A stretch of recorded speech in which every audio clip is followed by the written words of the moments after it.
Hey, I'm Geeky Pastimes, and in today's video I wanted to look at 5 pros and 5 cons from Call of Duty Vanguard, the beta. So 5 things I really liked about the beta that I'm really excited about for the main game, and then 5 things I really didn't like about the beta that I'm hoping that they'll fix or change before the main game. Now, I will put a disclaimer out here that I kind of don't think, personally, that developers should ever really change too much based on what people say. I think like their creative vision and stuff like that's really important. If like I don't like the game, that's fine, I don't like the game, but that doesn't mean they should change it. But the 5 things that I would like them to change personally. If you liked the video, don't forget to like and subscribe, obviously, and let me know in the comments. Give me one thing you liked and one thing you didn't. I know, I don't want it to be one of those whiny things where it's just loads of people moaning about stuff they didn't like. But instead, think, what sort of things did you really like and what sort of things didn't you? I'd be really interested to see that in the comments. So one pro, one con from each of you would be awesome. So let's get straight into it. We'll start with the pros, and we'll do the cons in the second half of the video. So the first positive is that the maps are absolutely beautiful. I think they're the best looking maps we've ever had in a Call of Duty. They're the most interesting looking maps. I really enjoyed just sort of like being in them and exploring them and stuff like that. We'll talk through each map in turn. So far we've played on 3. Red Star, which is the sort of snowy one, Kaputu, which is the island, and then the Hotel Royale, which is the one in Paris. So Red Star is probably my least favourite of the maps, like especially the way it looks. I think it looks kind of drab, partly because it's all covered in snow. There's not that much they can do with that, but it does play really interesting. It feels like a long while since we've had a map in Call of Duty that works in that sort of way where there's a big courtyard in the middle and then buildings around the edge. I remember there was one in Modern Warfare that was a bit like that, but yeah, and I don't think people liked it because of all the sniping. And the same thing happens in this, that you do have people set up in the building sniping, and that central area is a bit of a death trap. I think it does work really well for patrol, like especially when the zone goes through the building. That's a very different type of fighting compared to when it goes across the courtyard and you need to try and sort of find the cover to stay away from the snipers and stuff. I think that's really interesting, and I'm really curious to see how Search and Destroy plays on this, because I'm guessing, especially with like the CDL and stuff like that, we'll see some amazing snipers completely locking down that area and like trying to track where players are running between buildings. I think it could be really cool. If anything, like to me it plays a little bit like a big version of Piccadilly, where you know you've kind of got the open area in that, but in Piccadilly obviously you had the buses that then people could get around, and you had the tunnels and stuff like that. So yeah, I think it's kind of interesting, but it's my least favourite out of the 3. Kaputu is probably sort of one of the more beautiful ones in terms of like something that looks very different from what we've had before. It's very lush. I'm hoping it's a tease of what Warzone's going to look like, especially if in Warzone we get stuff like the trees swaying in the wind and the rain going across. I think that's really atmospheric. I'd love it if we got weather effects in Warzone. There's even a bunker on the map, which obviously I'm excited about, although there was a bunker in the maps in Black Ops Cold War's beta, and there weren't any Easter eggs in Black Ops Cold War's multiplayer at all, which is a bit of a shame. But there's also another cool thing about that map is the tank, where like you can lift and lower the tank by pressing a button, and the B objective in domination is actually on that platform, so you can choose whether you want it on the deck of the ship or whether to send it below, which might have a bit more protection. I think that's super interesting, and I hope there's a few more things like that on other maps. That was really cool. And then Hotel Royale is the most gorgeous map I think there's been in Call of Duty. It's just absolutely fantastic. The inside area, the lighting is so different from like the kitchens, and it's so different from being outside. It plays really well. Like that whole bar area is really chaotic. You've got all of the destruction going on, so stuff flying everywhere. You've got like the skylights that you can shoot down or drop through and take people by surprise. The whole rooftop area is interesting in itself. Like it's not just a simple corridor. There's like multiple layers on the roof. I just think the whole map is absolutely amazing. It's my favorite map by far. Obviously there was something wrong with it in the beta, and we'll talk about that a bit more in the cons, but yeah, it's like an incredible map, and I just love playing it. Like it's by far and away my favourite out of them, although I do enjoy all of the maps. Next beta weekend we're going to get Eagle's Nest as well, so we're going to get an extra map that I think the content creators already got to play on, so it'll be interesting to see how that stacks up against the others. The second sort of pro, the second good thing, is that the guns feel really fun, and this is something I was worried about. When I heard that Vanguard was going to be World War II, I was a bit like, don't really care. Like I didn't enjoy World War II that much, like the Sledgehammer game before. I wasn't that excited, but I think they've done a really good job making the guns feel a lot of fun. There's a lot of recoil on them. They're a bit harder to control. The fire rate is a little bit slower than the things we've been used to, I think, and that means that the gunfights feel a little bit more chaotic. There's a little bit more of like risk if you miss, but there's also more chance that the enemy's going to miss, and you get into these weird fights where sort of you each shoot around each other a little bit. I think that's a lot of fun. It's very cool. No idea how they're going to integrate this into Warzone, how they're going to make them stack up, because the guns just feel like they are worse guns than the ones in Warzone, but when everyone's using them, I think it's awesome. So yeah, I'm really impressed with that. And even things like, you know, the smoke coming out of the muzzle and the reflections on the barrel. I know we've had stuff like that before, but I think because the guns are all sort of like, you know, they look like they're sort of out of iron and stuff like that. They're a lot less plasticky than the guns we have in the other ones.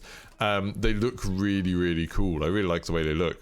The destruction is also awesome. That's my third point.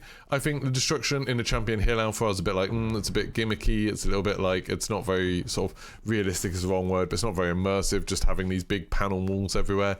But in the actual multiplayer maps, I think they work really well. They're well integrated. They seem to make sense where they are. And I love the fact that it changes the way the map looks and plays as the map goes on. So at the very, very beginning, obviously, there's loads of sight lines covered up and everything looks kind of pristine. And then by the end of the game, you've got holes blown in loads of the walls, you've got like doors missing and window shutters missing and things like that.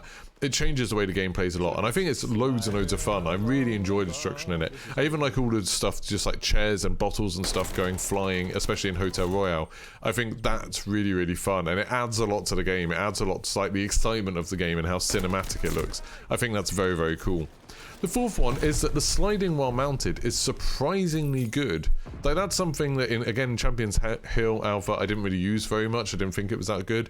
But being able to, like, mount up on a thing and then slide left and right, there's some locations in the maps that seem to be set up perfectly for it. In Hotel Royale, there's, like, the bar area, and there's those big windows that can be destroyed. You can slide a really long way on there and sort of, like, hold down area and, like, swap around to different areas where enemies are coming in without having to dismount, which I think is awesome. And you've still got the thing from Modern Warfare where while you're mounted up, you can reload your gun, so you can stay mounted for a while. Even just when you're at a window and you're sniping or something, being able to slide a little bit means you can slightly change your angle if someone's in cover, and I think that's really cool. It works really well, and yeah, it's a lot of fun.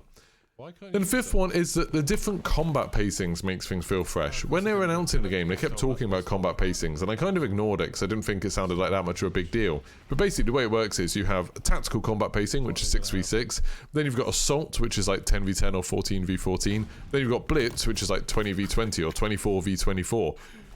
And this happens on the same maps. I wasn't sure if they were going to change the maps for the different combat pacings, but it doesn't seem like they do. So if you're playing on Red Star is probably the best example that there's been a lot of discussion about. 6v6, that map plays so differently from 24v24. Like 6v6, there's a lot of like looking for snipers, being careful, listening out for people and stuff like that. 24v24, just utter chaos. And I really like that because I think it adds a lot of sort of longevity to the game. The idea that like, not only have we got 16 maps coming at launch, but each of those maps is able to be played in like these 3 different modes. That's super cool. I've got no idea if all of the maps will be able to play in all of the different modes, but it's so much fun like being able to play it in completely different things. And like I personally prefer the tactical stuff. I like it when the maps feel a little bit empty, things a bit more atmospheric, a bit more immersive. But when you're playing with your friends or when I'm, you know, talking to people in chat, it's quite fun to have loads of players on a map, so you're just constantly getting kills and crazy kill streaks and stuff like that. That's a lot of fun too. So I really like the variety. I think that's awesome. So now we're going to talk about some of the cons. So 5 things that I just thought weren't that great about it, maybe. Things that I thought could be changed in future. So the first one is the audio, and this is something loads of people have talked about. I do think it's not as bad as people have said. Like, once you've set it up, it's pretty good. Like, if you turn the music way down, turn the announcers way down because they're super annoying. I quite like the voice lines, but god, they're loud. Keep the sound effects up to full, and then I put it on home theater even though I was wearing headphones, and with that it sounded more like other Call of Duty games, and I could hear footsteps and stuff. It wasn't too bad. But the fact that that's not the default setting, the default setting sounds so bad, the gameplay sounds so quiet in that, is really bad. Like, they need to make sure the default setting works better for the majority of players, and I think that must be an easy fix. Like, they normally mess with the audio mixes quite a lot, so hopefully they'll be able to fix that and make it so, you know, footsteps are a little bit louder, call outs are a little bit quieter, the music's a little bit quieter by default. That would be really good. The second one is another one that lots of people complained about, the spawns. Like, the spawns were obviously really bad, especially in Patrol on Hotel. That was really bad. Luckily, they reacted to that really quickly. They took the sort of game modes where it wasn't working, like Patrol on Hotel Royale, out. But there's still some weirdness about the spawns. I've got no idea how the spawn system exactly works, but sometimes it feels like you spawn right next to a teammate, regardless of what situation they're in, even if they're getting shot at or there's a grenade at their feet. Sometimes you spawn directly behind enemies. Sometimes your entire team will all spawn in one location, which is what was happening in Patrol. There's a lot of really, really bizarre stuff happening that's not great at all. I don't understand why this happens in every Call of Duty beta, that the spawns are all messed up. But again, I think it's an easy thing for them to change. It's just a difficult thing for them to balance. I like the idea of spawning next to your friends, like people in your party, but maybe do it like Battlefield does, where you don't do that if they're in the middle of a fight. You only do it when they're safe. That would make more sense. The third thing is that blind firing is utter crap. Like, I don't know why they've advertised this as a big new feature in the game, as if it's something exciting. It's just bad. Like, the way blind firing works, you go up behind a piece of cover, then you can hold the right trigger a little bit and you'll sort of peek over, and then you can hold it down and you'll start shooting, and it's like hip firing, so you're not very accurate or anything. But the problem is, you can see, so you're looking, so it's not blind firing at all, and you're exposing your body because you are actually peeking a bit over the edge. There's not that much difference between you blind firing or you being mounted on that edge. And it's like, being mounted is much, much better, especially with the mobility from being able to slide. So it's like, why would you have a blind fire? To me, what I would do for blind firing, if they wanted to have it as a feature, is have it so when you blind fire, your character like looks right at the ground or looks right against the cover, so you can't see anything, so you are blind. But then you only put your gun over the edge, so you're much, much safer, and you're sending some bullets down range. That would be cool, but you're you're like in a position where you're not going to get shot. That would be cool, and you're not going to get any other information. That would be quite cool. The way it is at the moment, I just don't really understand why it's in the game. And if anything, it just occasionally messes you up, because sometimes you like fire and it'll like throw you around a corner because it thinks that you want to blind fire. It's very, very strange. The next one is something I haven't heard people talk about, but that's the crazy lens flare. This is particularly on Kaputu. Like, Kaputu's the worst one for this. I think you do get it a little bit on Red Star sometimes, but basically there's an incredibly bright lens flare, and like in Warzone we've had this problem where sometimes when I change the lighting, the sun is really bright in one direction. It means if you're looking that direction, you can't see people. And that could be an interesting strategy thing. That could be something like where, okay, you want your back to the sun because it makes it easier to see people, makes it harder for them to see you. That could be kind of interesting. But in this, they've added this crazy over-the-top lens flare. And obviously, lens flare is not realistic because you don't get lens flare with your eyes. It's a thing from camera lenses. So it's a bizarre thing to add, and it's so overpowered, and sometimes it just goes into this big rainbow band. It looks really, really bizarre, and I don't like it at all. I kind of wish they'd get rid of that. I don't like sometimes not being able to see at all. I think that's kind of annoying. And again, like, it could work like as a strategic thing where they think, okay, there's this sight line where there's like a sniper would have a really powerful position, but they are going to have the sun in their eyes. That could be a kind of interesting way of designing a map. But at the moment, it just seems to be very occasionally I look up and I can't see anything, and that's super annoying. Then finally, my final sort of criticism of this, the thing I don't like, something I have seen a few people talk about, and that's the way lobbies work, particularly the way they disband after games. This is something that's happened in Call of Duty for the last few of them, and it's kind of annoying because it's a lot of fun in a game where if someone's being really, really good and they're destroying you, it's a lot of fun to play the next game against them again and do much better, especially if you've got a group of friends on and you start like recognizing names and stuff like that. It's a lot of fun keeping that lobby together for game after game, like across a whole evening. I think that's really cool. But instead, what happens with this is that the nearly every game, not always, I don't know how it works, sometimes it happens, sometimes it doesn't, the lobbies disband at the end of a game, which is kind of annoying. And then when they disband, you get a whole new group of people that you're up against. You don't know how they play, you don't know who they are or anything like that. And it kind of, you lose some of that interaction, which I think is a lot of fun.